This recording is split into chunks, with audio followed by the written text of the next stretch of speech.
What the hell is going on? It started before I was ready. Okay. 1, 2.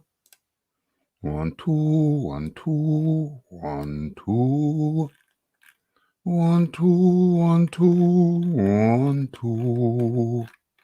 1, 2, 1, 2, 1, 2. 1, 2. 1, 2.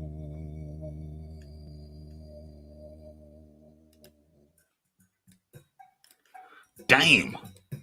Damn. Damn. Whew. I accidentally pressed the button.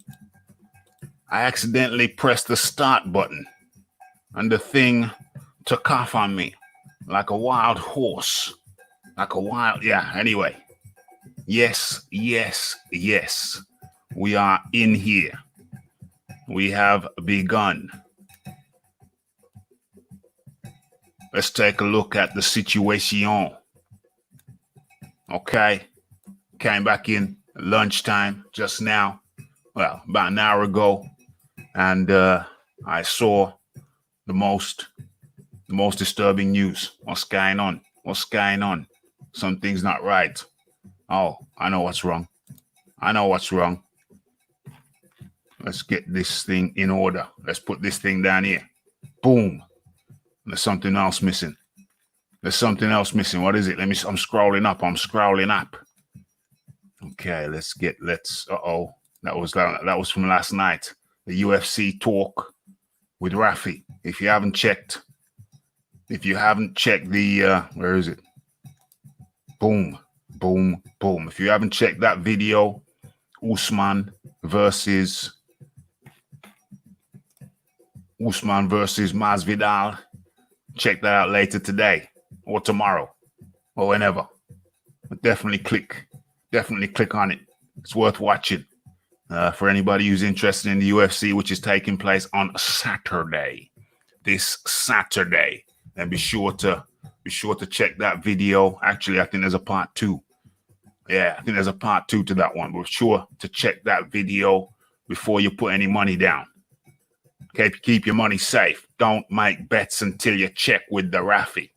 Okay, so that was last night. I did that thing. I was experimenting. YouTube's playing games. So I did that thing as a recording and then tried to see if it would upload quicker. Because, YouTube are keeping my live shows hidden. They're keeping them hidden. So after I finish a live show, it takes 12. YouTube withholds them for 12 hours. They're trying to kill off the Rafi. But I know you won't let them. I know you don't let them. We will only go from strength to strength. So I started doing this after I do a live show. Probably won't do it for this one. But after I do, what the hell? Let's take that down. After I do a live show, the main ones in the evening, I tend to make a recording of them. And then boom, that gets released immediately to the general populace. Damn. It's 3 minutes, 30 seconds precisely. And we are officially live. YouTube have been kind enough to send out the notification. Oh yeah, what was I thinking? What was I doing? Oh yeah, hold on. Un momento, mami sloppy tempo.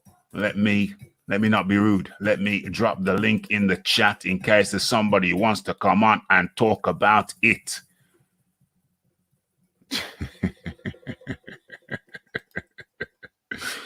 Okay. Oops. I still know what's wrong. I still know what I have not corrected.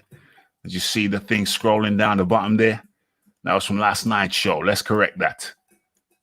Let's deal with that. Let's edit that on the fly. Boxing talk with Rafi. Boom. Okay, there we go. Okay, we are now nicely situated. And it's pretty self-explanatory. Came home at lunchtime and I saw Excellente. We have a guest who we'll get to shortly. Came home at lunchtime and I saw the news. Highly surprising, highly disturbing. highly surprising, highly disturbing. Okay, before we do anything else, let me not be rude. Let me go through the roll call. Let's do the roll call, and then hold on. What's going on here? What's going on here? What's that? Why don't this come down like so? Okay, and then that should be in the background. Yes, yes, yes, yes, yes. The throat was dry there. Almost failed me. Almost failed me. Let me do the roll call, and then we get into it. Joined by John Dealey. I'll get to John Dealey, introduce John Dealey in a second. Haven't seen John in a while. Good to have John up in here. Okay, so who we got? We got Aaron Daly. Been waiting for this video since the announcement. Raf the first one onto it. Yes, yes, yes. No messing around over here. Who else we got? We got the James Jameson. We got the James Jameson. Much obliged. I hit you up on Twitter. Shared the link on Twitter. Be sure to smash that like button on Twitter and over here on the YouTube. Who else we got? We got the Aaron Daly, the James Jameson. We got who else we got? We got the John Dealey up in the building. And who else? Who else? Okay. Some people are hidden. Oh, yes. Cal L. Cal L is up in here. Salute to the Combat Nation. Salute to all the chat legends up in the building and joining us. Joining us from, what is it? Harborne, South Birmingham, is none other than John Dealey. Good afternoon, Rafi. How you doing, Johnny? How you doing, Johnny? Yeah, good. The weather's horrible. Well, I'm good. It's terrible. I'm gonna have to do some walking today instead of cycling. But I don't know. I just prefer to whiz by on the bike. Do you know what I'm saying? I'm 50-50. I think I'm gonna risk it on the bike. Well, you not got no waterproofs, Raf. Sorry? You don't have any waterproofs? Yeah. I'll just put just get them on. Yeah, I'll just put the top on. I'll stay in the shorts. Yeah, I'll just put the waterproof fluorescent green, very fetching fluorescent green in the backpack, and then boom. Got some good mud guards on the bike as well. So there's absolutely no excuse, no excuse whatsoever. During the COVID era, Rafi's been trying to use the car as minimal as possible. Trying to get the steps in, trying to get those 10,000 steps in per a day. But yes, we digress. I digress. What are we going to do first? I think we're going to share this. Instagram post from Dillian Whyte himself. Where's Instagram? There it is. Boom. Let me see how this is looking on the screen. Yes, there it is. Okay, so this is from Dillian Whyte's official Instagram, and it reads, hold on, let me just show that for clarification purposes. There you go, and he's got his blue tick there, so that's official. That's Dillian Whyte. Okay, so verification complete. Let's get into his post. Okay, Dillian Whyte, just to let everyone know, Mark Tibbs and I are no longer working together as boxer and trainer. I'm training in Portugal. Mark has a young family and his own new gym in the UK. As it stands, it just hasn't worked out the way we both hoped it would. Mark came into my team 4 years ago and has helped turn me into the world-class fighter I am today. Mark is a great trainer, and I'll always be grateful to him and his dad for all they have done. Tony Bellew comments, sad to see, but I understand it. This is the way good, honorable men part ways. I got 11 replies there. What's going on? What's that? What's this? Give us one more night, Tony, lad. Love the show of respect. Okay, fantastic team, accomplished so much. Respect to you both. Respect. Boom, boom, boom. The grammar alone tells me Dillian didn't write this caption. Why the hell did he have to go and say what everybody was thinking? Every word I read, I thought, who wrote this for Dilly? But it's all love, though. Good to see there's no hard feelings. Well, the grammar alone told me that you did write that. Good to see there are no hard feelings. Okay. Tossed the mic. Never forget when he tossed the mic at Chisora for throwing the table. That was highly hilarious. Yeah, so John D. Lee, then that's the news. That's the news. It's broke. That's what they're telling us. Well, a lot depends on who he gets in instead, really. Yeah. I've seen some noticeable improvements from Dillian and his boxing skills under Mark. So I think he was doing a good job. Yeah. But if it isn't going to work because of where Dillian wants to train and family commitments, that could be a bit of a disaster, really, because he could be not getting the attention he needs. Yeah. But it does mean he needs to get somebody who's got good quality boxing coaching on board instead. And if he's going into the Povetkin fight training himself, that's not good. Yes. That's not good. But I highly doubt he's going into the Povetkin fight training himself. You see, this is my hypothesis. My hypothesis is that,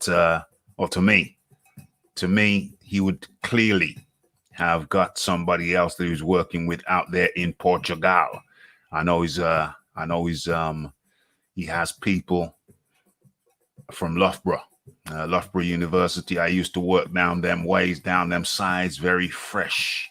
There's a lot of countryside around there, a lot of rural land down in Loughborough. Anyway, I digress. Yeah, so I know he's got some people. Well, I would imagine he's got some of the Loughborough guys. I mean, the university's closed. What would they be doing? He's down there with the team, and I would imagine there is a head of a team. There is a head of training. I would imagine there's a head of sports training, his fitness training, excuse me. Yeah, so I'd imagine he's got a couple of heads of departments. He's got a couple of heads of departments down there in his house and training facility down there in Portugal. So I would imagine he's got a team. Well, I do know he's got a team, and I would imagine the team down there has all the principal players the team in the UK would have. And so I think it is my speculation that Dillian Whyte has found that the team's working. The team's working over there, or else why split?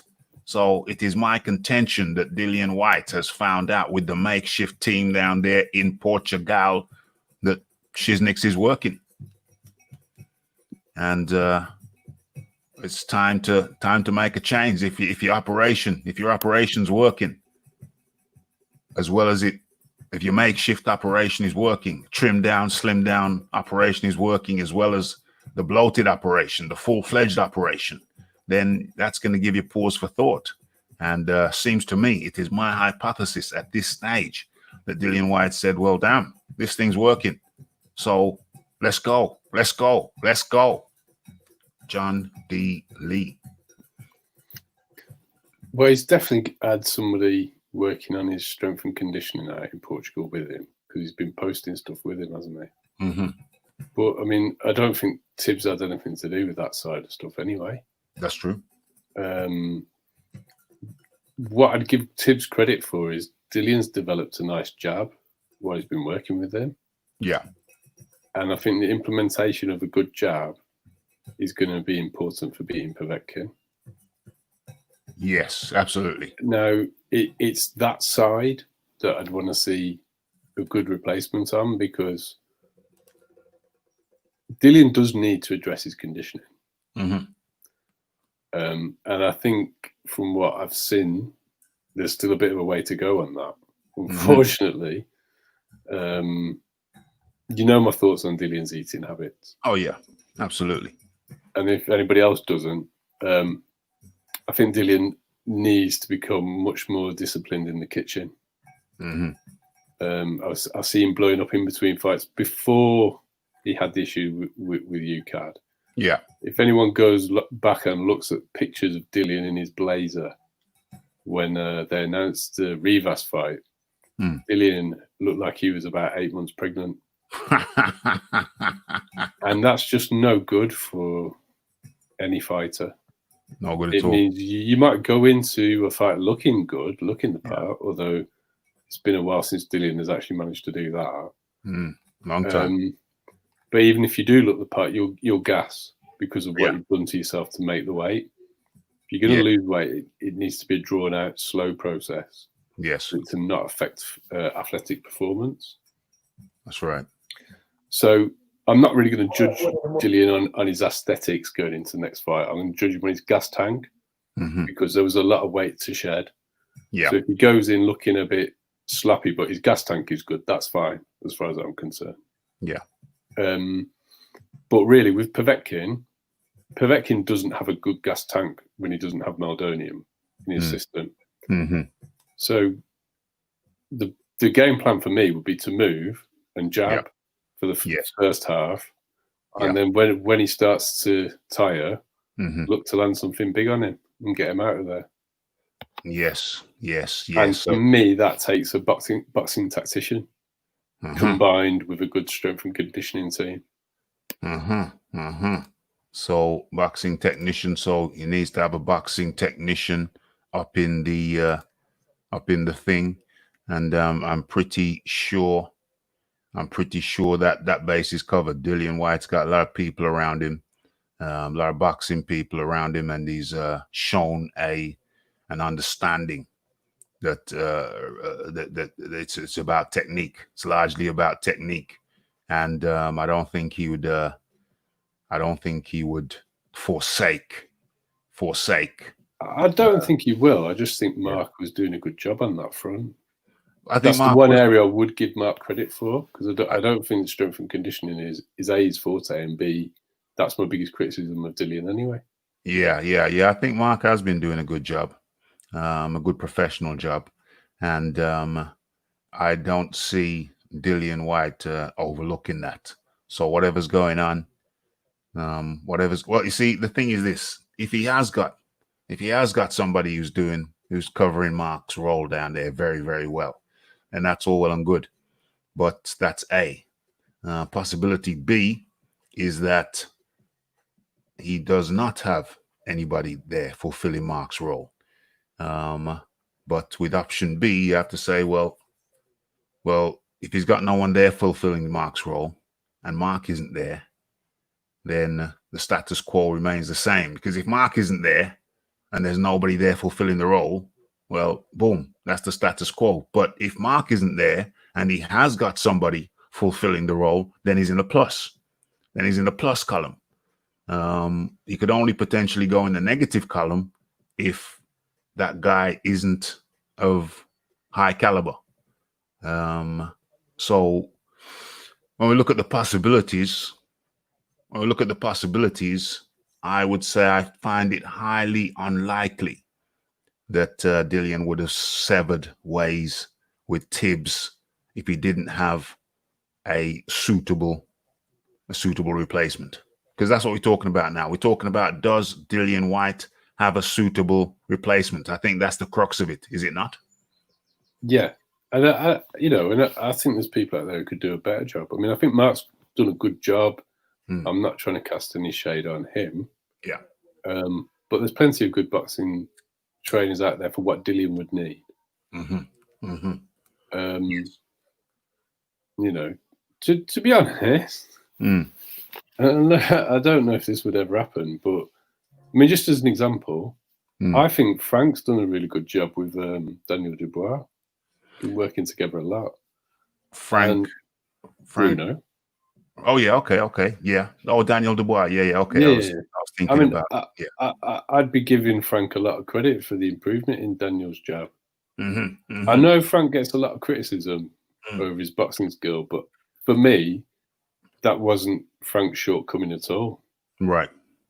And if you go back and watch a lot of his fights, he was a good boxer. Frank, yeah, he was underrated. He had really good fundamentals. What Frank didn't have was good survival instincts when he got hit. Yes, terrible survival instincts. But with Daniel Dubois, he's working with the Bowers. I've actually got a piece I'm working on. Frank's been doing a lot of work on his job with him, though, hasn't he? Yeah. Frank does come in. And Frank's got the foundation of the thing is the Bowers brothers down there. Yeah. And to be honest, Daniel's dad as well. I mean, of course. Like Daniel's had a lot of respect for the history of the game. He watches a lot of tape. His dad's had a good influence on him. And his sister. They're clearly exposed to a lot of good quality boxing tape and training. In that household. Yeah. Across the board. Yeah, the father is the Svengali. The Dubois Senior is the Svengali. He's the guy who got Daniel into it, got them all into it, and guided them through it and told them what tapes to watch, sat down, watched tape with them, and they study the classics. They do study the greats of the game, the great jabbers of the game. I think Larry Holmes' name has been mentioned, and there's not many who did it better than him when it comes to the jab. Sonny Liston, of course, can't overlook Sonny Liston. And my theory. They're two very different types of jabs. So if you're watching both, you're in a good place. Well, exactly, because you got your variety there. You're not just stuck in one set, one mold. So he's got them studying the greats, and that's often lacking, I feel, in today's game. They don't study the greats, but you got to study the greats. Let me get into the chat for a second. Count L. Say salute to the Combat Nation. Combat Legends up in here. Shiz Biz up in the building. Don't forget to smash that like button, folks. We're not here for a long time. We're here for a good time. Rafi in green lycra. James Jameson, you have a very fertile imagination, my friend. Nigel Dennis up in the building. Trainers like Tibbs are hard to find. Yeah, he studied under his dad. He was in Nigel Benn's corner back in the day when he was a teenager. Nigel Benn had some opinions on that. I wasn't too happy with that. But anyway, Tibbs did get, Nigel felt his brother could have been in there who was older. But Tibbs did get, he said Tibbs was no use to him as a little 18-year-old, whatever.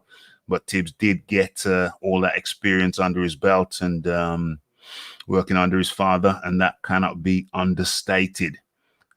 James Damson says, think how far Dillian has come in 4 years. Massive improvements under Tibbs. Absolutely. We're going to be talking about potential replacements for Tibbs. We're just looking at here. Who's the new guy that works the pads with White? I don't know if he's a new guy. I'm pretty sure I've seen various footage with this guy here that he's in the ring with. Don't know his name though. And also you have to understand that White came up under guys like what's his name? Spencer Fearon. White came up with guys like Spencer Fearon, who are very experienced in the game, got a lot of great advice in the game. So, White came up the long way. Went through a number of trainers in his formative years in boxing. Didn't have many amateur fights at all, but he does have a lot of boxing people around him, a lot of boxing knowledge around him. He does surround himself with boxing people. So I find it highly unlikely that he's made this move willy-nilly. What does Nigel Dennis say? It's a shame, if only for now, not being able to see Mark Tibbs at the press conference going off. Yeah, they have an interesting story. The Tibbs backstory is very interesting. Perhaps I'll cover that one day. Tibbsy is not a fitness coach. Tactics and ring generalship are his areas. Not many better than Tibbs. James Jameson says Frank Bruno unproven, like Daniel Dubois, totally unproven. Right. Okay. Can I just respond to that? Yeah, of course. It's specifically around the jab. Mm-hmm. Now, since Frank's been working with Daniel, I've seen a marked improvement in Daniel's jab. Yeah. And if you actually go back and watch tape of Frank Bruno, Frank had a fantastic jab. Mm-hmm. Go back and watch the Battle of Britain. Mm. Frank was winning that until he got clocked by Lennox. Yeah. And that's when you see how poor Frank's survival technique, survival instincts were. If you actually watch that fight, Frank was winning the jab contest. He was jabbing Lennox's head off, and using it to open him up as well and land good shots on him. Yeah, big confession from the Rafi. Big confession from the Rafi. The Rafi boycotted that fight when it happened because Rafi knew or felt he knew what was going to happen and didn't want to see it. So I probably have never watched the whole fight ever because I felt bad. I was a Lennox fan, and I thought he'd beat Frank, but I like Frank as well. So that was a fight that I hated. I hated so much to the point that I've never actually watched the whole thing. Big confession. Actually a good fight, Rafi.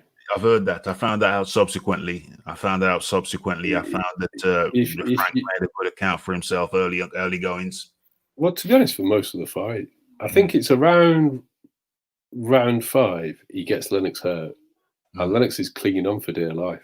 And unfortunately for Frank, and this is what really lets him down, when Lennox clocks him, Frank does his usual zombie, drops his hands, and then just gets pieced up on the ropes.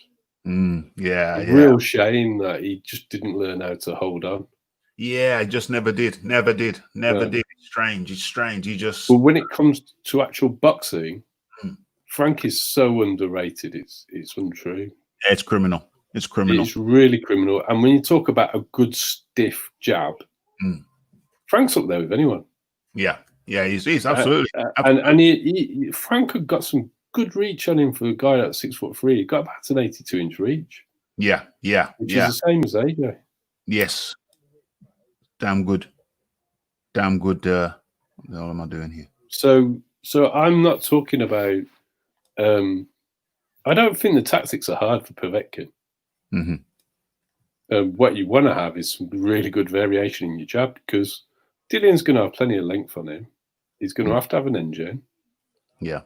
And jab variation until he slows up. And then Dillian can do his thing. Yeah, absolutely. So what we got here, Bruno was up on the cards before he got stopped. Yes. Larry Holmes had the best jab in the business, great feet and piston jab. Had one hell of a jab. What we got Larry here? had a fantastic jab, but I think, James, you need to go and watch a bit of Sonny Liston. Sonny Liston, yeah, he had a hell of a jab. Would you say Sonny Liston's jab was more powerful than Larry Holmes? For power, there isn't even any question. Yeah, I'd say so. If you got George Foreman saying that Sonny could back him up with a jab, and according to George, no one's backed him up apart from Sonny, and Sonny did it with a jab. And I believe George. I mean, Ali didn't really back him up, did he? No. He let him punch himself out, and then he took him out, and that's fair enough. There's nothing wrong with doing that. But even Ron Lyle didn't back him up; he just put him down. But it didn't stop George, did it? Really? No. Yeah, Liston. Yeah, Liston. It'd be hard to beat Liston. Larry Holmes is up there, but it's a different sort of thing. What Larry did. Larry's jab flowed. Yeah, the flow. It was constant. Yeah, it's like comparing chalk and cheese. They're both really good jabs. Used for maybe different intentions, slightly different intentions. Larry's jab was to take your head off. It was a hell of a jab, but he could also line you up for that right, or he could just win the fight behind the jab. Liston, maybe I would say Liston was looking to concuss you with the jab and then finish you off. So it was more. More. The end game was A to Z was quicker with Liston. And like Sonny's jab doesn't flow like Larry's. No. Not at all. But it's a different thing. He'll knock your teeth out with that jab. You know, they're just excellent jabs, but they're different types of tools. Indeed. Maybe we're gonna have to do a who's had the best jab in heavyweights. I think that's a question that needs to be addressed. Okay, so Nigel Dennis, I did not hear Ruben Tabares, ex David Hay trainer. I did not hear that Ruben Tabares, ex David Hay trainer, was now working as Dillian Whyte. He's got. Did I not hear? Right? Oh, did I not hear? Did I not hear? Yeah. Did I not? That's some good English there. That's some good English grammar. It caught me unprepared. I could be wrong, but I thought I heard that. Yeah. David Hayes, ex-trainer, working with Dillian, strength and conditioning. Well, that would be cool. But that's strength and conditioning. Strength and conditioning, right? About now, we're really looking at the trainer. Yeah. Right now, we're really trying to establish, trying to figure out who his new trainer might be. Bruno was underrated indeed. I agree. Frank's knowledge should be passed down. By the way, I love Frank. Indeed. Everybody loves Frank. Yes. Was it because he told the party line because he didn't ruffle any feathers? Is that what it is? It's hard for me to judge, Raf, because I was a kid. Oh right, yeah. I was a kid too. We're a bigger kid. So I did catch on. I was into Bruno very much. Well, Bruno limitations also at the same time. I was aware of the limitations. I was aware that if he got caught, his hands were just going to drop and he wouldn't cling on. Never developed that. The first live fight I ever watched was Bruno Witherspoon. I watched that. I can't remember the outcome other than Witherspoon won, I think. Yeah, Frank gassed. Frank was winning. Easy. He gassed. I did watch that fight, but I can't remember how it went down. I think you scrubbed it from your memory. I'm good at erasing bad memories.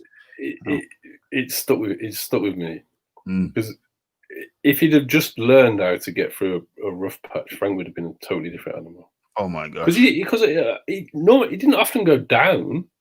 No. He'd just stand there, take it.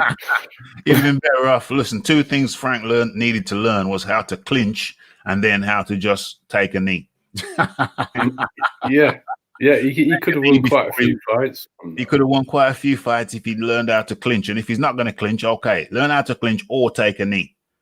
Just to clear your head for 5 seconds. Get up at 5, get up at 6, 7, 8, still going to count 2 more seconds. Okay, yeah. If he'd have learned to either clinch or take a knee, Frank would have been more than the WBC champion. Well, he would have beaten Lennox. Yeah. Because Lennox goes through a really sticky patch in that fight. And on top of that, he was not ahead on the cards. No, it was not. He was absolutely not. So, whichever way you skin it, if Frank had just got through his sticky patch, he should have won the fight. He should have. He should have. Let me get through some of these comments. Foreman kind of beat himself in that Ali fight. Yeah, he did. But you have to remember, Ali was a technician. So if George was a different fighter, then Ali would have most likely had a different technique. So Ali knew what he was doing. We might have to have a chat about that one day. We can have a chat anytime, mate. It'll take too long for today. Is Whyte hooking up with Bruno? Why would Whyte hook up with Bruno? No, that's me just coming out left field with the fact that. No, I mean somebody typed. They're responding. Yeah, I've been chatting about it. Haven't I? Oh yeah, okay. Yeah. Let me get the volume up. No, I'd like him to. That's what it wouldn't hurt him. It wouldn't hurt him at all. It wouldn't hurt him at all. I've done something with the volume. Okay, it's back. I just remembered why I dropped it. So maybe I should have kept it dropped. But anyway, Or is that? What is that? We're speculating. We're speculating. Frank was a good dude, indeed. No, it's Frank's heart we loved. Kept coming back. He did. Very underrated. I remember Bruno versus Bonk. Oh my God! You see, you're bringing out. You see. This is the problem for me. I remember that fight vividly. I remember Bruno winning, and then Bone Crusher Smith just tagging him. OMG. Frank was ripped off in the second Tyson fights. He supposedly got paid only $4 million. Frank was ripped off. Only got $4 million. How much was he supposed to get? Because that's not a bad wedge. Tyson reportedly got 34. Okay, there's a bit of a disparity there. There's a bit of a disparity. When Frank was the champion going into that fight. Yeah, there's a bit of a disparity there. But then again, we have to look deeper into that. How much did Tyson actually walk away with? I put it to you that Frank Bruno probably walked away with more than Tyson did. If you can catch the flow. I think that could well be right, Rafi, but it doesn't mean to say it's a fair split. No. It certainly is not a fair split. No way, no how is that a fair split if true. I've never looked into that though, so I cannot verify that in any way. That's his promoter's fault. Yeah, who was his promoter? He was working with guys like John. Who are you talking about? Frank Bruno. Wasn't he working with the guy with Warren? Weetabix hair. Could have been with Warren. Could have been with, you remember Weetabix hair? Shredded wheat hair. What's his name? That guy with the shredded wheat. Cockney guy with the shredded wheat. Mickey Duff. Was Mickey Duff around him? Frank Warren, Mickey Duff. I think he was rolling with them guys. Pretty sure Mickey Duff was involved at times with Frank's career. You don't remember Mickey Duff? John, you don't remember? I remember Mickey Duff. Sorry, I was trying to fact find us. Okay, actually was googling it. I got you. That's cool. You do that. Frank was holding a belt, the WBC belt, indeed. Jonathan Banks would be good for White. I don't know what I think about Jonathan Banks. I know he's the understudy. He was an understudy of his uncle. No, I'm not talking about. He's an understudy. I'm talking about Sugar Hill. No, I know Jonathan Banks was an understudy to Emmanuel Stewart.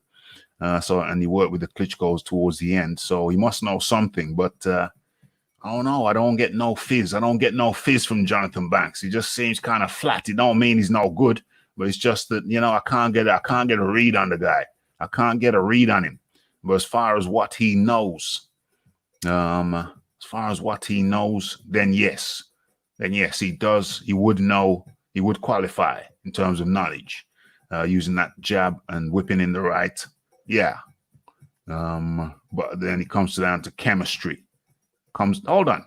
Jonathan Banks, hold on. Uno momento, mami, slow up your tempo. She's busy. You do realize that he did work with Jonathan Banks prior to this.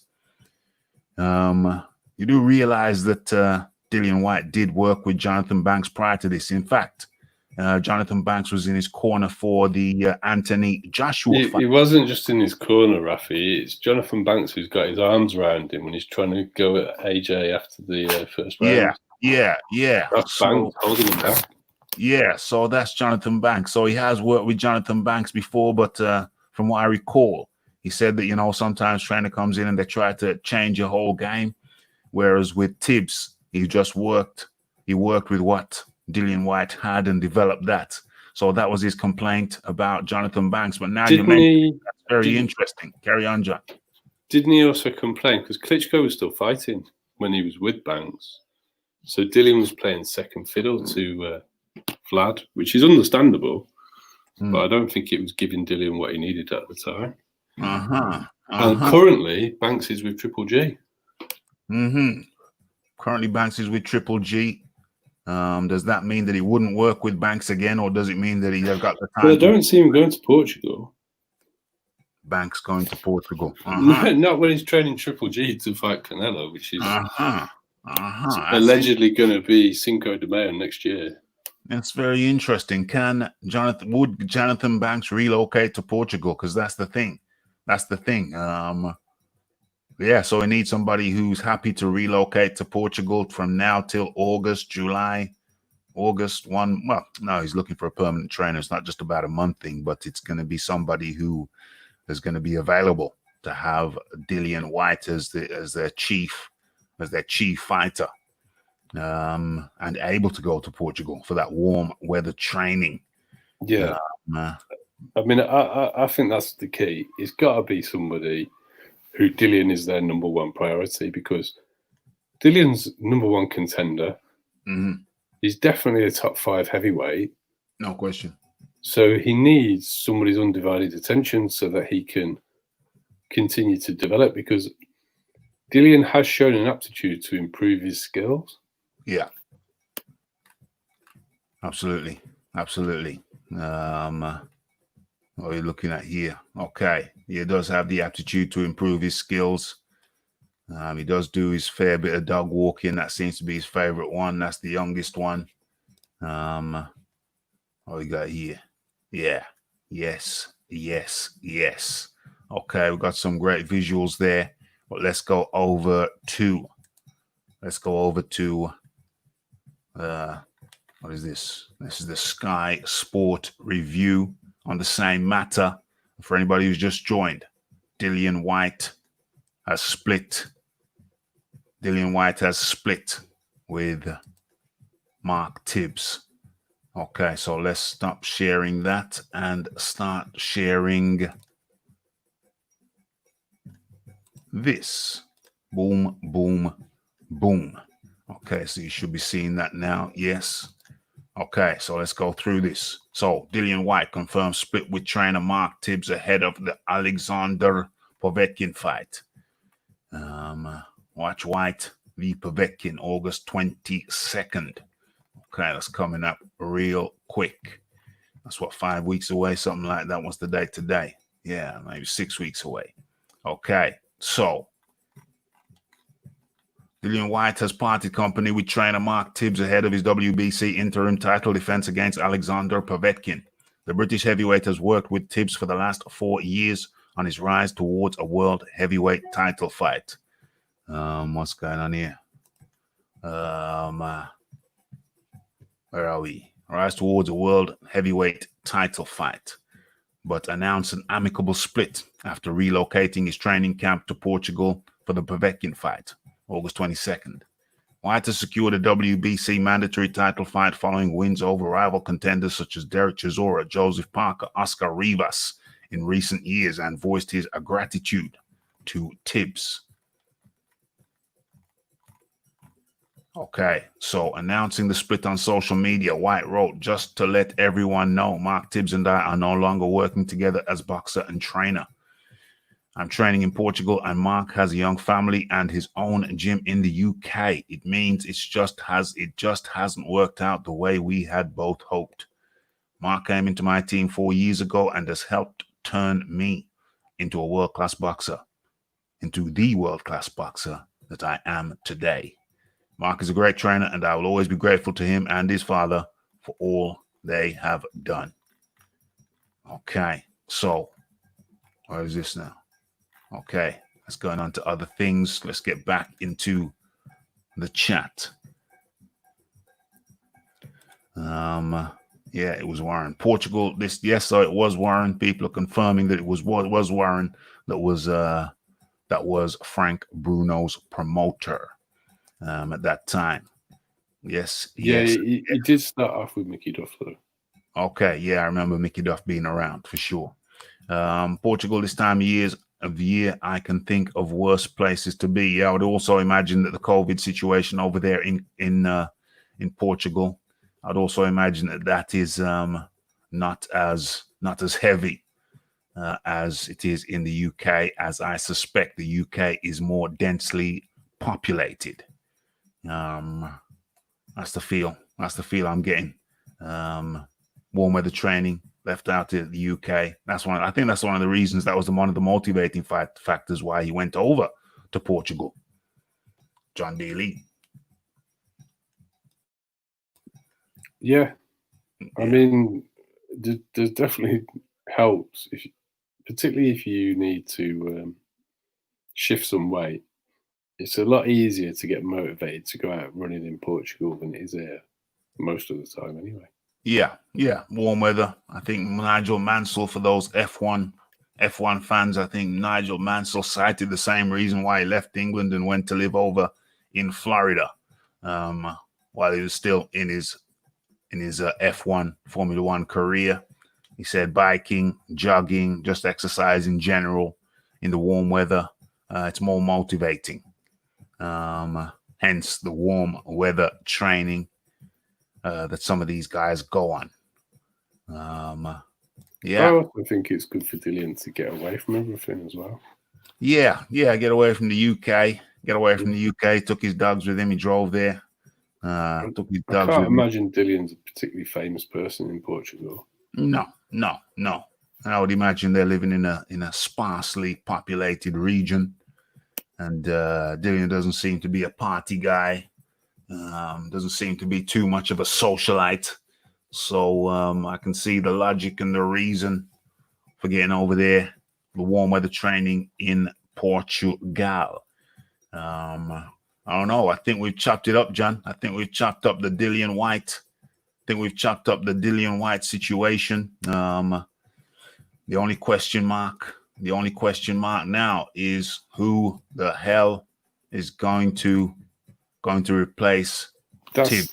That's what I'm trying to think about now. Who the hell is he going to be? Because I mean, I'd rule Jonathan Banks out straight away.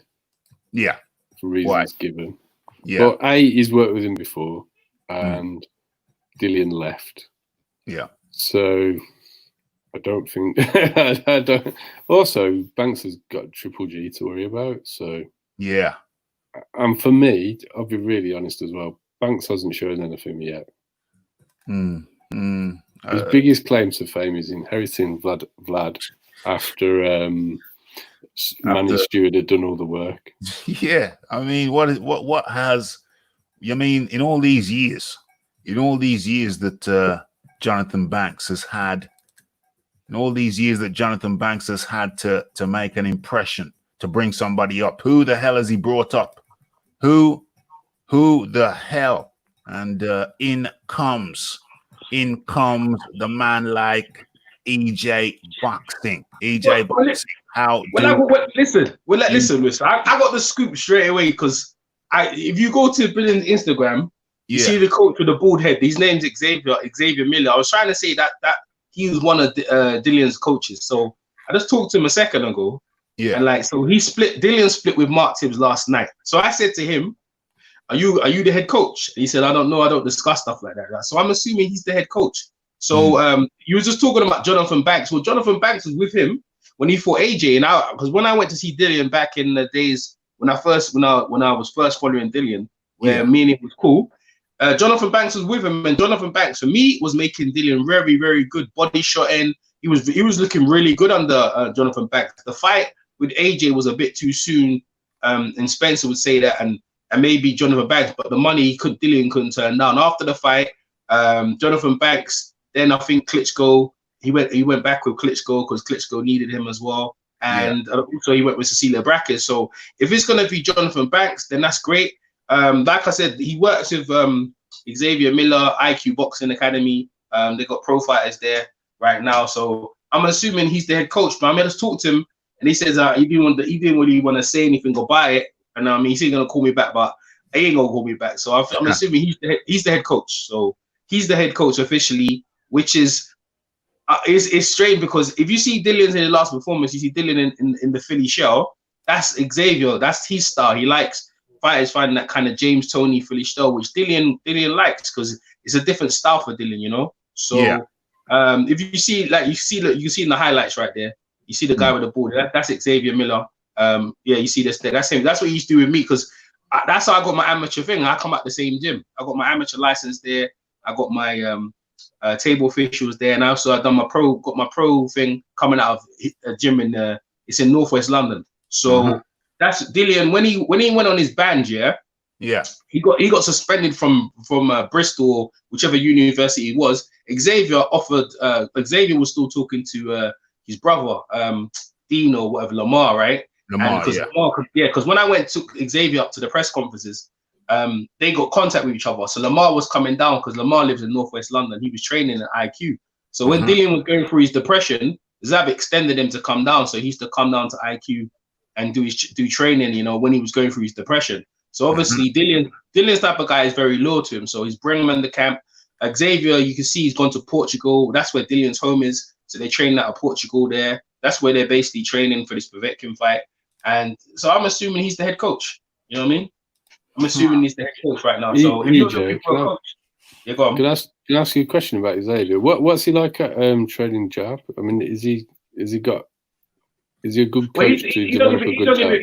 He's very extensive amateur career, and he's been a pro coach now for like 4 years. He has like about 7, 8. No, he has probably like 10 pros. But the main one he's got is Yusuf Super Kamari. Yusuf Super Kamari has just got signed with a deal with Dillian, so we're expecting to probably see him on TV. He's got a style, like I said, like James Toney. So he has, in terms of accomplishments or anything, this will be the biggest stage for him at this moment in time. Because I'm assuming he's going to be the head coach. Because I mean, he said he's going to call me back. Obviously, I know he's not going to call me back. So I already knew that he's the head coach. So you know that'll just clear that right, because what it is, right. I'll give you an example. The reason why he's made himself the head coach, because with Mark Tibbs and a lot of these guys as well, like, and I mentioned Angelo Dundee. What they used to do, is that you'll be training with another coach, and what they'd come in the last maybe a month and kind of polish up your style, tell you what you're not to do, what you need to do, and they would get paid the 10% of your money, right? And whoever else was helping out, they'd probably get 5%.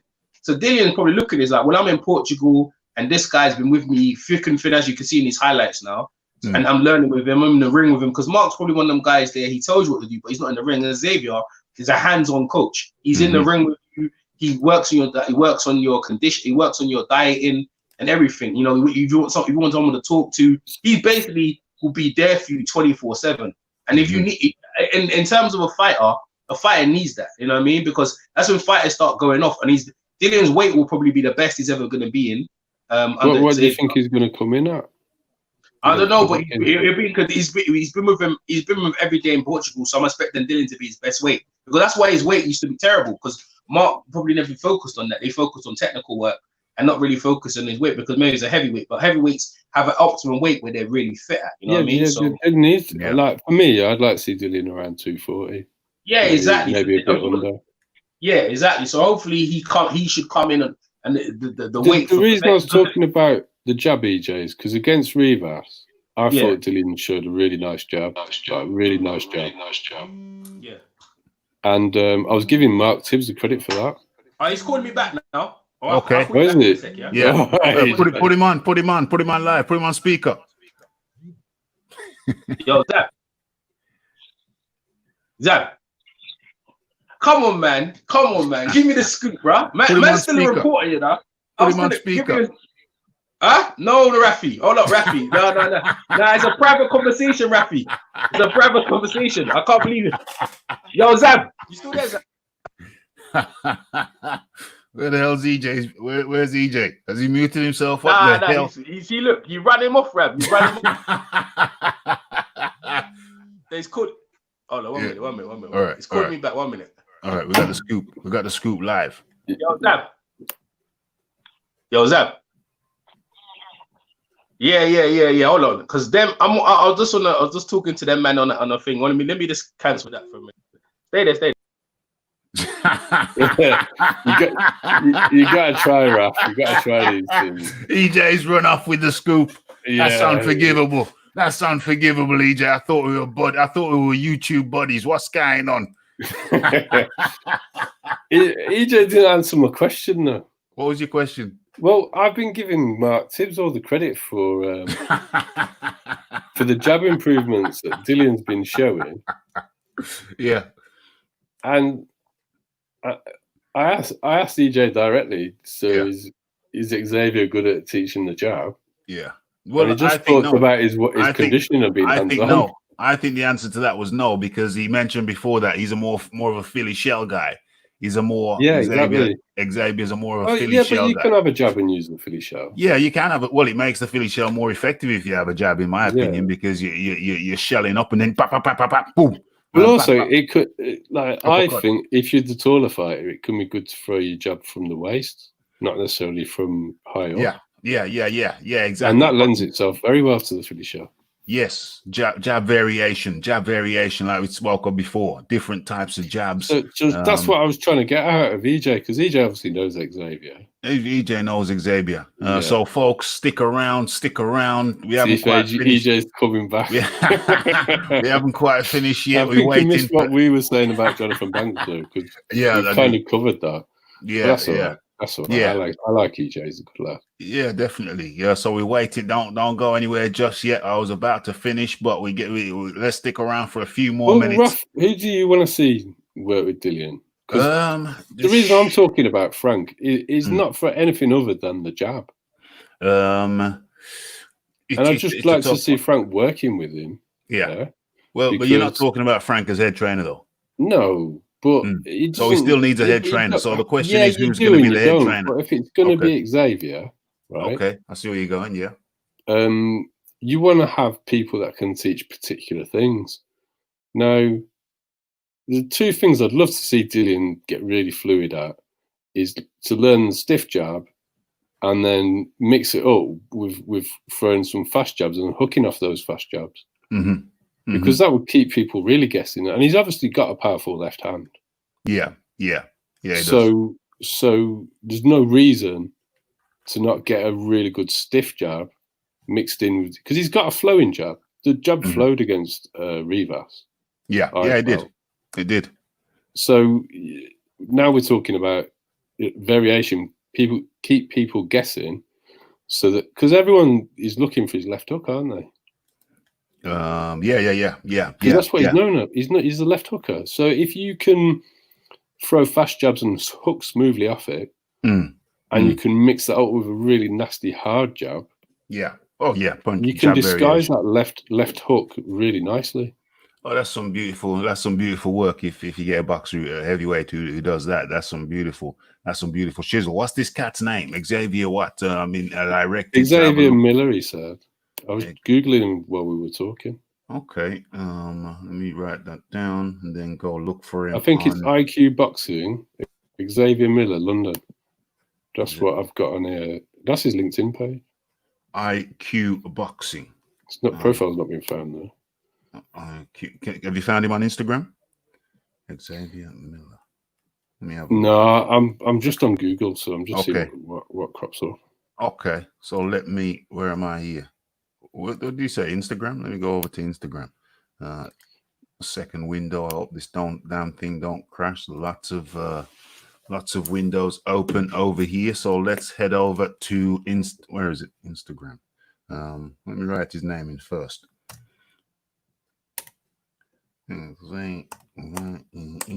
Miller.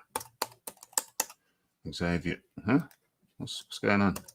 Why is this damn Apple keyboards with the batteries in? Let's try again.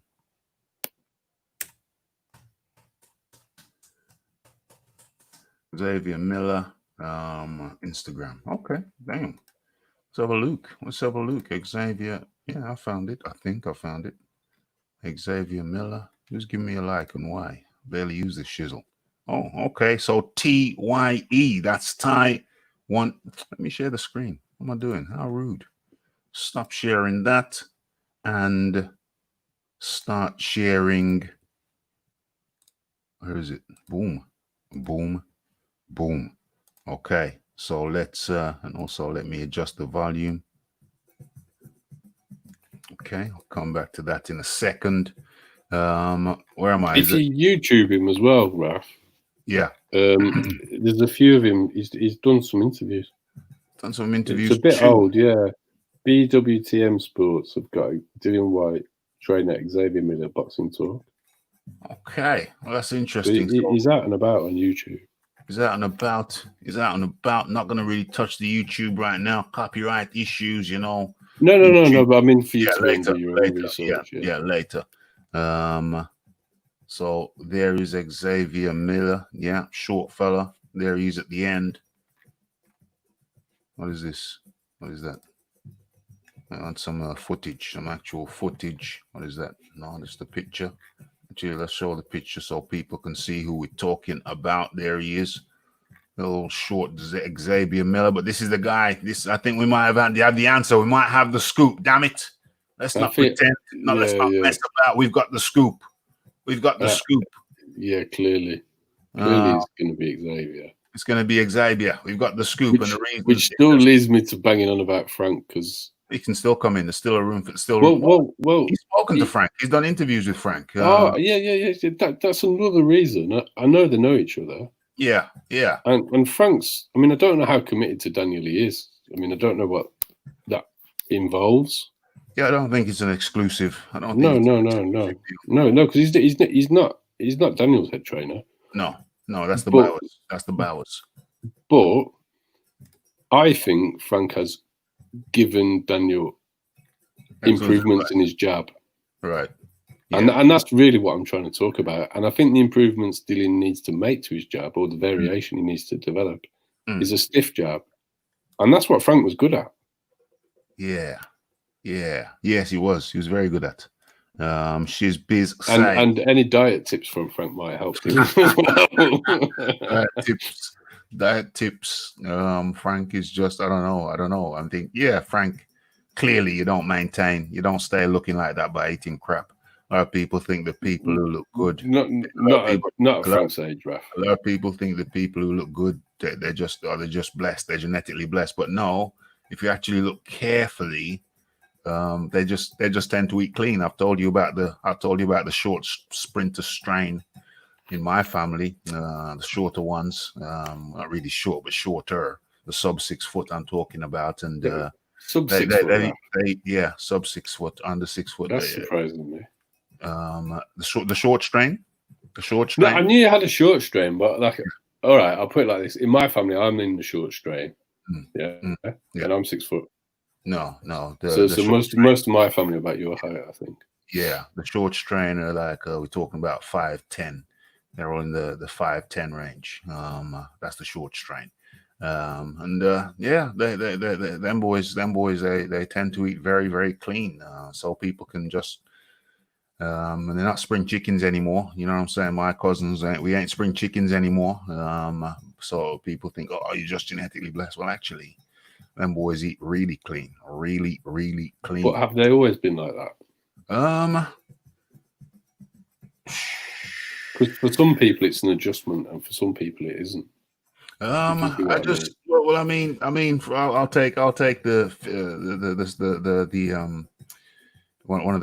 of those guys. Is a, what do you call it? Physiotherapist. I'll take him, and just routinely, if we go anywhere and we're picking up anything to eat, he's going for the vegetable options, and it's like saying, damn man, just have a curry patty. And he's like, no, he wants some callaloo, and that's so good though, Rafa. Maybe you want to listen to what he's telling you. It's brilliant, but that's not my go-to move. I'm not going out to a fast food place to pick up some callaloo and fish. You know what I'm saying? So you want some steamed mackerel, some fish. Exactly. Give me some green banana. Yeah. Load me up. Load up my dish. Don't be disrespectful. But Rafi, green banana's not going to make you fat. No, absolutely not. Absolutely not. But what I'm saying is them boys. That's extremely healthy. Things like rice and peas are going to put weight on you. Yeah, definitely. The rice and peas, you know what I'm saying? But I mean, in moderation, I mean, you can eat rice and peas in the right quantity on the dish and you'll be fine. I think it's the greasy stuff that does you in. I've got a thing about processed carbs. I understand that. I understand that. Yeah, I understand that. White would like to see. Well, can I read today? Would like to see White with Abel Sanchez, Mexican style Abel Sanchez. He's just too absolutely not. I'd say Shibbiz. I hear what you're saying. I say 100% no. Absolutely not. He's too rock'em sock'em. He's too much of a rock'em sock'em guy. Forget. I'm not going to be funny, but at heavyweight, you can't be walking around banking on your chin. No. I don't care who you are. Yeah. What we're looking for in Dillian Whyte is finesse. We're looking for finesse because that's jab. Yeah. And I'd like to see him improve his straight right. Straight right. Yeah, Yeah, I think that could be a weapon if he develops it, but it's not been his focus. Yeah, 100. What Wingy put there, that's right. That prefix IQ is what's associated with Xavier. IQ. IQ Xavier Miller. That Yeah. IQ is his handle. I don't know if it's in boxing gym or specifically or what. But. Indeed. Talking about the IQ thinking, trainer thinking, man, trying to develop thinking boxers. Who remembers David Haye knocking down a bum with a jab a couple of fights before Bellew? I didn't watch those non-fights. No. I haven't been watching. I'm a bit more impressed by, not that I'm a particular fan of the character of the man, but I am a fan of his jab. Yeah. And when Sergei put, they didn't put him down, but he certainly put a big dent in Andre Ward with a stiff jab. Yeah. In the first fight. Indeed. Absolutely. James Jameson says Jamaican slow roast diet. Yes. I always thought Haye was overrated. He literally talked himself into the rankings. Well, my to be honest, it's unfair, so I don't like to say it, but my biggest memory of David Haye was him getting knocked out by as a cruiserweight by he was that guy. What's his name? I got box record here in front of me. I could go and dig it out. Have I got box record in front of me? Yeah, I have. Let's go look for David Haye. I forget the guy's name. He was an English guy, black guy, English guy. And he wasn't expected to. I think David was going for his title and he got starched. Let me go find it. I remember watching that on TV, terrestrial TV. That was a hell of a long time ago. Haye never had a good chin though. Yeah, that's my abiding memory of him, to be honest with you. Because even fights he won, he might go down. Yeah. Like John McMccormack, I can never say his name. You know, the French cruiserweight he unified with? Yes. He put David Haye down before David knocked him out, didn't he? Yeah. So that was my abiding memory of David Haye. I always wish him well. But I do remember for me, it's a strange thing to say this about him because he's 6'3", but I think David Haye's got little manitis. Little guy going up to the heavyweights. Yeah. But he's not little. Yeah. Well, he's 6'3", so he's certainly not little. He's bigger than me. Yeah. But it seemed to be an issue for him because he seemed to be obsessed with getting big, and I think that's a bad move for a cruiserweight trying to put on loads of mass. Yes, I do. He's blown up. Made his body break down. Yeah, it's blown up. You can't do that. So let me stop sharing. I'm still waiting for EJ to come back with the scoop. We've already got the scoop. I should put that in the title. EJ's going live on his own. EJ, don't go live. Come back with the scoop. Where is that thing I've just seen? Okay, there it is. The thing is, if he's talking to him and he's the type of guy who isn't going to come out and announce it, then I think that you've got enough of a scoop, Raf. You've got the scoop already. Yeah, I think EJ's on the money. And looking at the guy, I could be completely wrong. He might be a fantastic coach of the jab, but I would say no, particularly if he's a James Toney type of guy, which I think is a good thing for Dillian because in a lot of his fights, he's going to be the smaller man. But specifically for the Povetkin fight, I want to see him get a stiff jab as well as that flowing jab he showed against Rivas. Yes. And it's not that hard to learn. Not that hard to learn at all. Not if you can already jab, and Dillian can. Yeah, and this is the guy that I was talking about, Carl Thompson. Do you remember Carl Thompson? Vaguely. Okay, so he wasn't any great shakes. So was no great shakes, but I remember this was on TV. How many years ago was this fight, though? Let me just go back because I seem to recall it was a long time ago. I think Carl Thompson, 2004. So 16 years ago. Yeah, 16 years ago when Carl Thompson KO'd David Haye, TKO. And what fight? How long had David Haye been fighting? Not long. He had 1, 2, 3, 4, 5, 6, 7, 8. That was his 9th fight. And that might have been like the first or second time I'd seen David Haye. But Carl Thompson was a funny character because his promoter called him up one time about a fight. And apparently it was a pretty decent fight, pretty decent sized fight. And Carl Thompson asked his promoter, well, what's the date? What's the date of the fight? So the promoter told him, and Carl Thompson was doing some maths in his head, trying to figure out, and he said, I don't know if I can do that because my wife works shifts, and I think she might be working nights that week.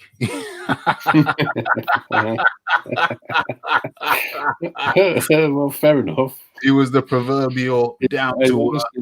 A family man. He was the proverbial down-to-earth family man. His wife was a nurse. She worked split shifts, and Carl Thompson was trying to figure out whether she was working nights on that week of the fight. You can't get more down-to-earth than that. I think that was the David Haye fight. He was the David Haye fight. He was talking about the David Haye fight anyway. Maybe that's why I had to end it quickly. Needless to say, he took the David Haye fight and starched him. And this was on terrestrial TV 16 years ago. 16 years ago. Let me do the math. Where was I living? 16. It seems longer. It really does seem an age. It seems like a different lifetime ago. It was so long in my mind. But anyway, okay. So that was Carl Thompson. Couldn't be more down to earth. Took the fight and banged out David Haye. And that unfortunately, that's my abiding memory of David Haye. And that was what, a cruiserweight. I believe that was a cruiserweight. And but a few people put him down at cruiserweight. Yeah, and then he went up to heavyweight. So he was always a blown up heavyweight. The fact that he became world champion at heavyweight, I mean, it's a great testament to the fella. And of course, what was his trainer's name? David Haye's Booth, Adam Booth. I've heard stories of Adam Booth being very, very good for the fighters. He really drills in them the need for money management, and he's an excellent mentor. And it has been said that David Haye has learned a lot from him, and that could be one of the reasons why Chisora is with David Haye. Under Adam Booth, apparently you learn the all-round aspects of the game, not just in the ring, but out of the ring. He's taken fighters into his family home, so he's a real dude. We're talking about Adam Booth now. Which heavyweight guy has Adam Booth got right now? Who has Adam Booth got? I saw him being interviewed recently about his fighters. I can't remember who it was about. That's interesting. That's another potential name in the hat, Adam Booth. But I think we have had the scoop over here, ladies and gentlemen. I think we've had the scoop, and let me go back to share before we get out of here. Remember, I got Rick Glazer coming on tonight. I got things to do before that, and then to get Rick on, I got to draw up the thumbnail. I got to post that on social media. Get out there, get my exercise on, and then get back and eat and get refreshed and prepped for the Rick Glazer show. But what am I doing? How are we going to end this thing? We're going to end this thing by having another little quick look at Xavier Miller. Xavier Miller. And maybe I should write this in. Maybe I should write this in the chat. I should write this thing in the chat. Xavier Miller. I don't know. Did he put it out there? It's my pick. EJ didn't make any bones about it. EJ said he'd got the scoop, and that's who it was going to be. In which case, I'm going to write that down right here.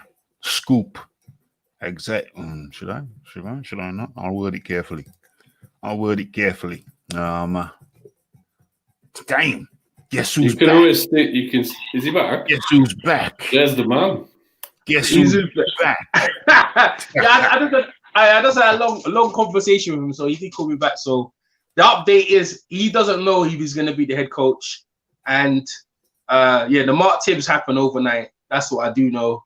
And as far as I can understand, he got Ruben. It's quite a long team, so I don't know where Dillian's going with it. But he's saying right now, no, he's not the main head coach. So I don't know. So I guess you guys can keep speculating on that. But I actually thought it would be him. He said, nah. If it was, he goes, yeah, well.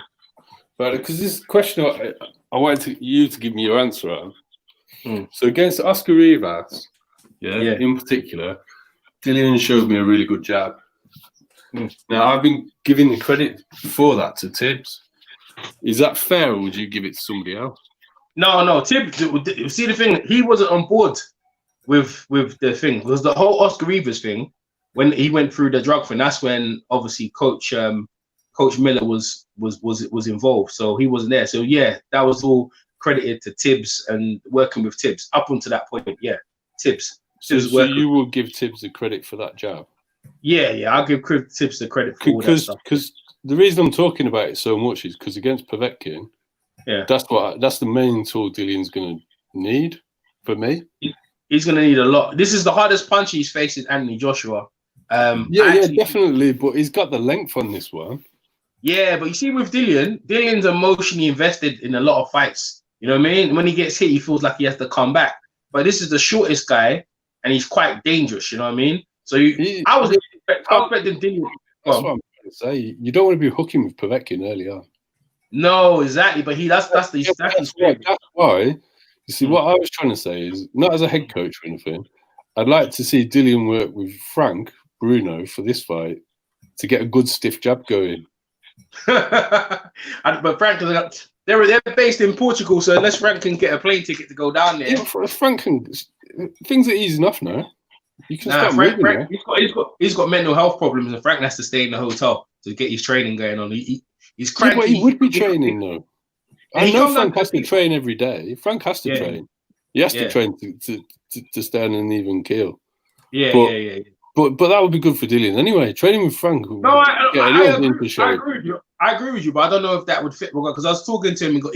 He's got his strength and conditioner. Ruben and Alvarez. He used to work with David Hay, so he's got he's got things in place. I agree with you, but what I'm saying is that as I was talking to Coach Miller, he was saying that he's got a team behind him and they make the decisions for him. Okay. So it's a good suggestion. It's a good suggestion. The thing is, I like Daniel Dubois' jab improvements since he's been working with Frank. Yeah, I give Frank that credit, really. Yes. I think it was working with Frank and it was Lennox. Was it Lennox Lewis as well? Was there as well? I think Frank and Lennox Lewis kind of helped him. Frank's been on tape moving around with Daniel. I remember him doing pads with him, but I think wasn't he talking to Lennox Lewis as well at the same time as well? I think because at the time he went to see Lennox Lewis as well. Because I know his dad. His dad likes Lennox Lewis, innit? Yeah, I know. I saw the footage of him. I'm talking about the build. I'm talking about on the build up when he was facing against Nathan Gorman. There was the footage with Frank, and then he also was talking to Lennox Lewis, which is dad. Go on. Yeah, he could have been talking to Lennox Lewis. Frank was there. Frank was there. But what I'm saying is that, and I agree with what John Dealey, what you're saying. But what between the two of them, right? Frank, even Lennox Lewis is talking to you. You can gauge what I'm saying because that jab, I agree, that jab was dirty against Gorman. It was just like whoa. It was just like his jab really improved from that. You know what I mean? So I agree with you. But what we're saying is that when it comes to Dillian, I agree. His jab against Povetkin, that's one weapon against Povetkin. But Povetkin understands that.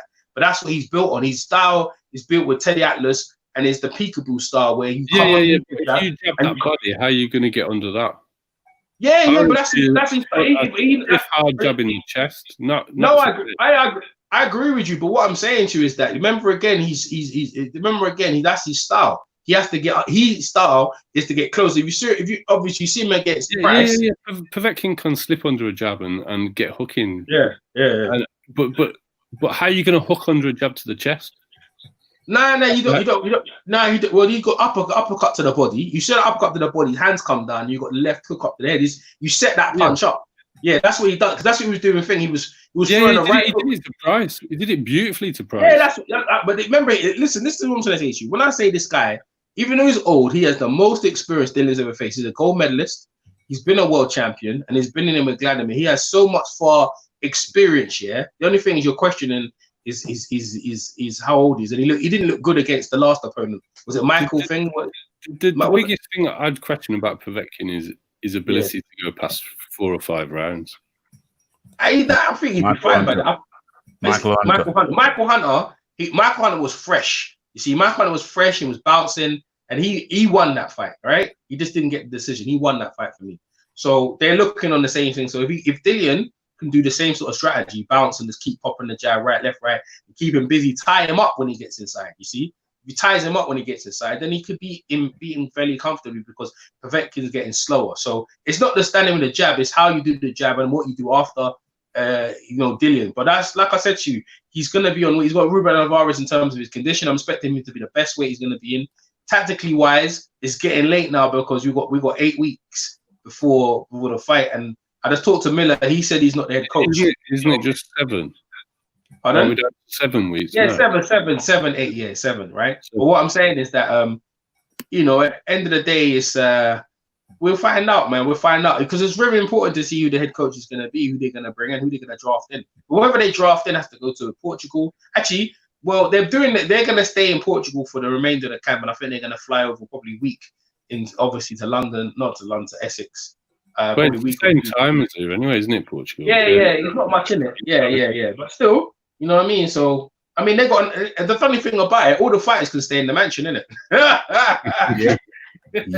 Yep. They got They're supposed to be. They got the mansion. They got a hotel down the road from the mansion. So that's all the situations has been catered for, taken care of, and we've come into the end of the show. As you see down there below, the speculation that Xavier Miller, Dillian Whyte's new head trainer. It's a question mark, folks. It's a question mark. It's not a statement. It is a question mark. So what are we saying now? What are we saying? We're waiting to hear the news. I mean, look. He said to me, this is what he said to me. He said exclusively, if he's made the head coach, he's gonna come on my channel and give me exclusive. So you guys are welcome. You guys are welcome to jump in. I'm trying to get him to get a number so you could talk to him, but he said he's not talking to no other media outlet. He's gonna talk to me first. So I get the exclusive. Yeah, get the exclusive, and then let me know tonight. We're talking to Rick Glazer tonight. But if we get the exclusive before then I'll certainly boss it on the show. But first, I'll advertise it. Either one of the things. Either I go live with it, or I'll pre-record it and just pull it up. So if it's live, I will invite anyone. I'll invite guys. I'll invite yourself to on. But if it's pre-record, I'll do that. But as it stands right now, Dillian has no coach. Xavier Miller is one of his training coaches, but he's not the main guy right now. So that's where we stand. He's not the main guy right now, but that won't stop us from speculating. That ain't gonna stop us from speculating. It's a hot topic. It's a surprising topic. This came out of left field. Didn't see it coming. I did. But okay. Well, tell us about that. Well, what's the thing? When I was talking to me and said Mark Tibbs was with him up until the lockdown. You have to understand, like as a trainer, you make a decision. Xavier chose to be with Dillian, go to Portugal. Mark Tibbs is saying, "Well, listen, my family. I'm a family man. I got to be with my wife and my kids at this time." Yeah. So he's been training all the while, and Mark Tibbs hasn't been there for him. So he must have got to a point where he's saying, "Well, I'm in Portugal. Why can't you come?" And Mark's probably said to him, "Well, I got my family." I'm assuming this is not facts. I'm just, by understanding like the two kind of guys and family, and I reckon that's why the split has become amicable. I'm sure they're probably cool, but at the time he can't commit himself because he's with his family, and understandably, I can't be going live in another place, missing my family and all them things. That's very hard. I don't feel I could do that. You know what I mean? Xavier's different. You know what I mean? He's a bit more flexible. He can be with Dillian 24 hours and he can commit himself. And I think in the day, when you have someone like Xavier and Rufus Alvarez who commit themselves and will stay with you, live in Portugal in your house, that's different. You know what I mean? Where Mark Tibbs can't commit like that. Even though they're good, but it's all to do with the Corona thing. why. Maybe he comes back in the next fight, but for this fight here, it's getting late in the day. You understand what I'm saying, son? And Mark probably can't commit until maybe 2 weeks, and that wouldn't be good enough, you know. So I'm just speculating. That's just my opinion on it. Yeah, that's interesting for real. That's like an inside lane type of thing. But yo, check this out. Do you remember Mark? No. Do you remember Carl Thompson? Yeah. The cruiserweight. I'm just looking through his box record here, and he's got 2 wins. He beat. Do you remember him beating Chris Eubank twice? Twice, yeah. Beat him twice, yeah. You remember that? Yeah, of course. Yeah, I watched it. I didn't remember that. Yeah. Violent, yeah, but it's not something people kind of talk about as bad. He beat Eubank bad. Eubank should have been in there because Eubank was a super middleweight, right? Yeah. And Eubank went up because he wanted to challenge himself to win a cruise. It was a vacant WBO cruiserweight belt. And I'm telling you, man, Carl Thompson's beat the shit out of him like no one else, man. It was horrible. It was actually horrible. If you do a classic fight on that, you just watch a beatdown. It's sad because it showed you because they said Eubank was all concerned about his face. He wasn't a real fighter. But that day, all the critics had to shut up. He took a beating and he's still stuck in there. And he went back again, to prove people what kind of man he was. So that day, he took a beating, man. Because he was talking, you know how he talks, innit? Who's this guy? I don't know nothing about him. Eubank's very dismissive and where Carl comes from in Manchester on one side, bro, they take them seriously. And he took it out of Eubank. It was bad. I'm telling you, man, he's so much bigger than Eubank. You think, why the heck are they even, who allowed this fight?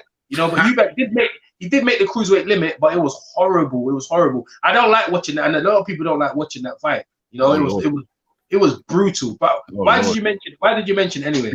Because we were talking about David Haye, and my abiding impression of David Haye was when he got knocked out by Carl Thompson. He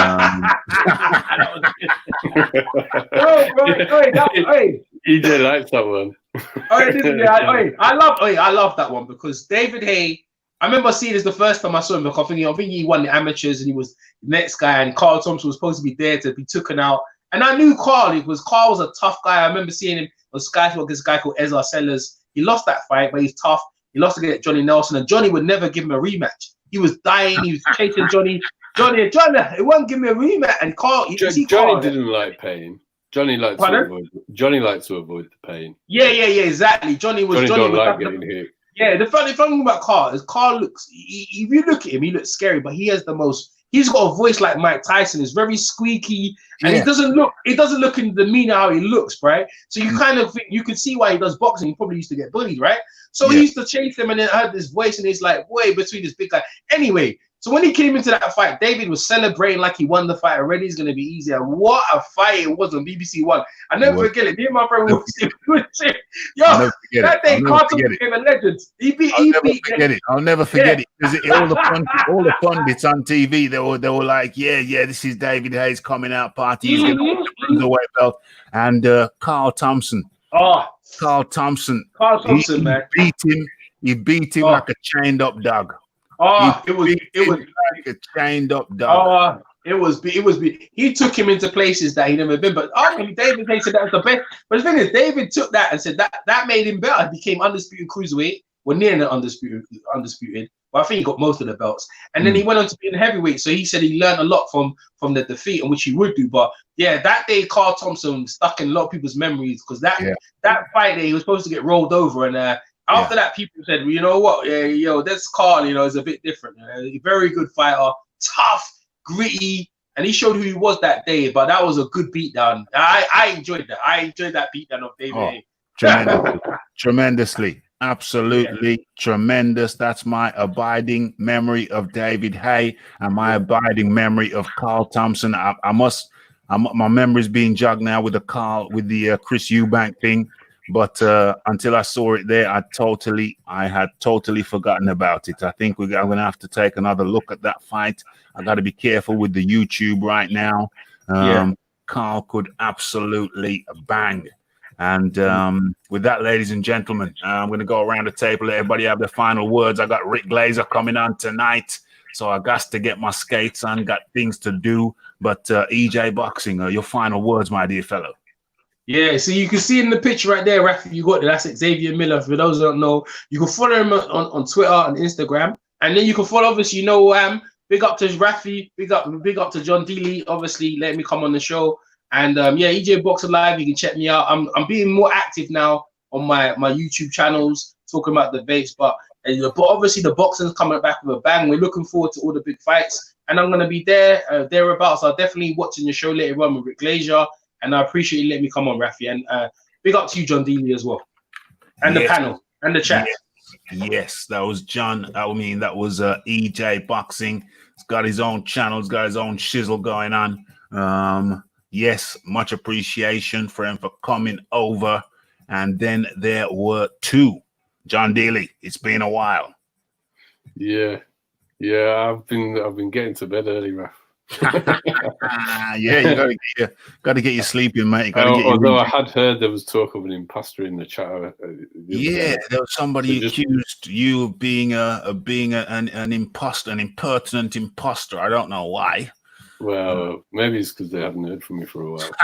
But just to clarify, I am not Dixon Cider. No, he's not Dixon Cider. I've got some speculation about who Dixon Cider could be.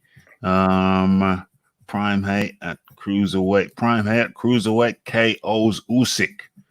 That's an interesting one. We're not going to get into that. I'm not so sure about that. We're not going to get into but getting back to the topic in hand. Yeah. I think what EJ's his main point was how serious a fight this is for Dylan, and 100%. Povetkin's no joke. It really isn't. And I know a lot of people like to underrate him for various different reasons, but at the end of the day, look at his resume, look at his achievements. Yeah. And you let Povetkin in on you and he can hurt you. That's 100. Don't care who you are. Povetkin is still dangerous. And so thank you for John Dealey for dropping in.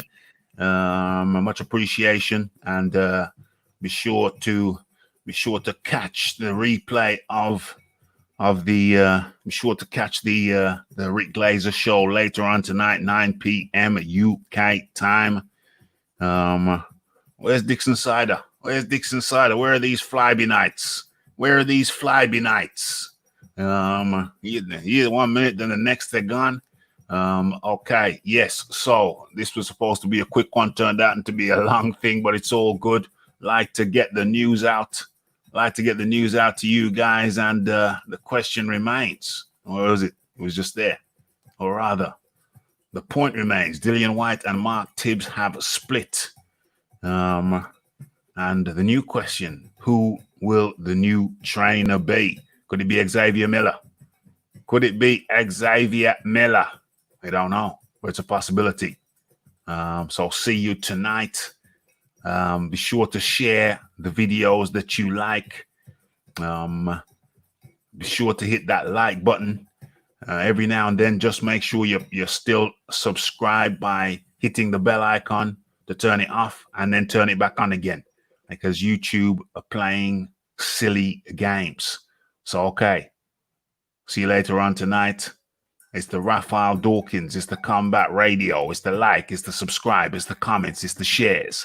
And it is the hitting that bell icon to stay updated with news and notifications. And don't forget about the live shows. Don't forget to follow me on Twitter. Don't forget to hit all the good buttons. Much appreciated. And for now, the only thing left for me to say is blessed.